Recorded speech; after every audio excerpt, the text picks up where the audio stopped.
مساء الفل عليكم، ويلا نعمل الناجتس وكمان هنعمل الدبابيس الكدابة.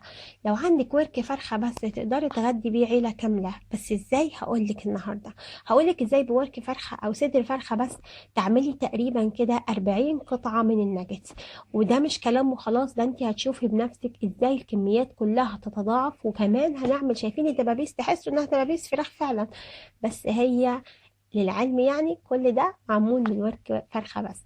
كل ده هتشوفوه معايا النهاردة ومش هتفك معاكم ولا أي حاجة خالص. بس لو لسه ما اشتركتوش في القناة اتمنى تدوسوا على كلمة اشتراك تحت الفيديو باللون الأحمر، فعلوا الجرس على كلمة الكل. ما تنسونيش بقى في لايك وشير للفيديو عشان يوصلكم كل جديد بقدمه. وبشكر كل اللي بيتابعني وبينتسب في القناة. ميرسي جدا جدا ليكم ولكومنتاتكم الحلوة. ويلا نبدأ ونشوف عملنا الناجتس والدبابيس الكدابة ازاي بطريقة حلوة وجامدة جدا جدا. ويلا نشوف. زي ما انتم شايفين طبعا انا هنا عندي دبابيس فراخ وعندي صدور وعندي عندي فرخة كده مقطعها. انا هاخد صدر فرخة بس. طبعا الحاجات دي كلها انا هعمل بيها كفتة فراخ. فطبعا كفتة الفراخ انا هشيل منها كل العظم، هشيل كل العظم بتاع الفراخ، فانا مش محتاجة العظم ده. بس انا مش هرمي العظم ده النهارده هشتغل بيه حاجة حلوة قوي. هجيب ميه زي ما انتم شايفين، وهبتدي اني انا اسلق فيها الفراخ اللي انا هشتغل بيها. انا هشتغل هنا هعمل كميه كبيره احطها في الفريزر. فهعمل كذا حاجه، يعني هعمل كده نص فرخه تقريبا. تقدروا انتوا تضاعفوا الكميه لو انتوا تحبوا. فانا هعمل وركين فراخ كده بالطريقه دي، والوركين دول هيعملوا معايا كميه كبيره جدا جوه التلاجة او هشيلها جوه الفريزر. بعد ما هبتدي ان انا اسلقهم، ولازم السلق يكون تام خالص، هجيب بقى المكونات معايا. انا عندي هنا بطاطس تقريبا نص كيلو من البطاطس. تقدروا تقشروه، ممكن تعملوه بقشره زي ما انتوا تحبوا. وكمان جزر عندي وحبايتين من الجزر في حلة كده على النار تانية. هنبتدي ان احنا نسلق الحاجات دي برضو سلق تام. بس ما تسلقوش الحاجات مع بعضها، يعني عايزين البطاطس تسلق لوحدها، وكمان عايزين الجزر يتسلق لوحده. بعد ما نسلقهم سلق تام خالص، هنبتدي ان احنا نجهز عجينة الناجتس او الفراخ الناجتس اللي احنا هنعملها. كده احنا سلقنا الفراخ. لو انتوا حابين تعملوها على فكرة بالصدور هتنفع قوي. مفيش اي مشكلة، ودي هتحل معاكم مشكلة كبيرة جدا، مشكلة ان الصدور بتاعت الفراخ بتكون ناشفة ومحدش بياكلها. لما هتدخلوها في اكل زي كده هتتاكل وهيبقى طعمها حلو قوي قوي. دي الفراخ بقى بعد ما استوت حلو جدا جدا، هنبتدي بقى ان احنا نشوف هنعمل. هنجيب حلة ونبتدي ان احنا نصفي كل الحاجات اللي احنا عملناها، اللي هي البطاطس مع الجزر. على فكرة تقدروا تضيفوا بعض الخضار التاني، يعني ممكن تضيفوا مثلا قرنبيط للوصفة دي، هيكون حلو قوي قوي. وكمان تقدروا تضيفوا مثلا عندنا بطاطا لو الموسم بتاعها. هتجيبوا البطاطس وتقشروها لو حابين تقشروها من البداية. بس أنا بحس البطاطس لما بتتقشر بعد السلق بتكون أفضل بكتير، وخصوصا انها مش بتغمق.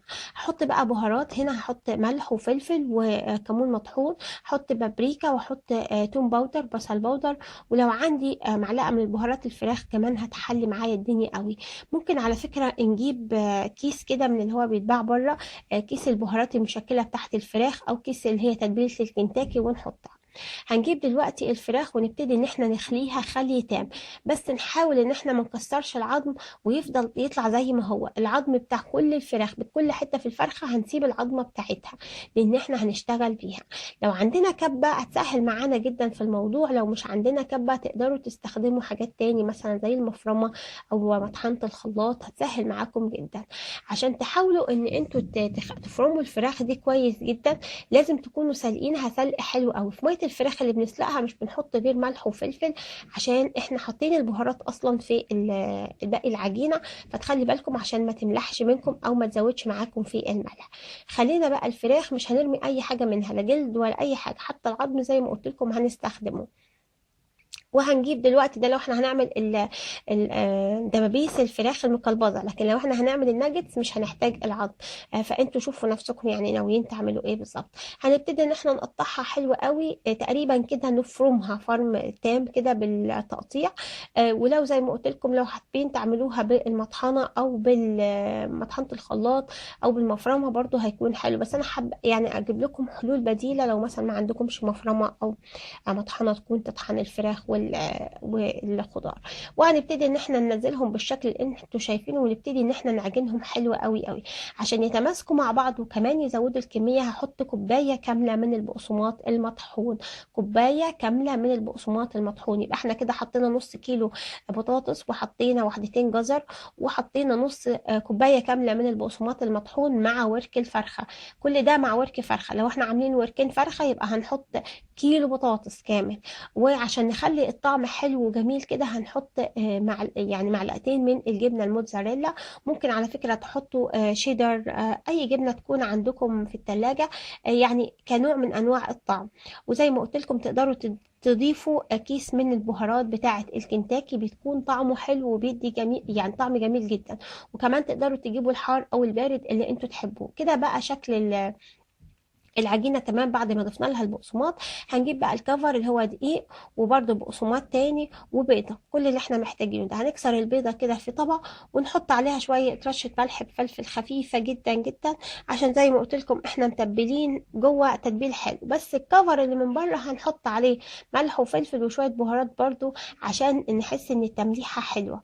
وهنبتدي بقى ان احنا نجيب الكفر بتاعي ونقلبه كويس، وهنبتدي بقى ان احنا نجيب حته العجينه الصغيره، ونبتدي ان احنا نعملها كده زي الدايره، ونحط جواها العظمه كاننا بالظبط بنعمل شكل الدبوس بتاع الفرخه بالطريقه اللي انتوا شايفينها دي.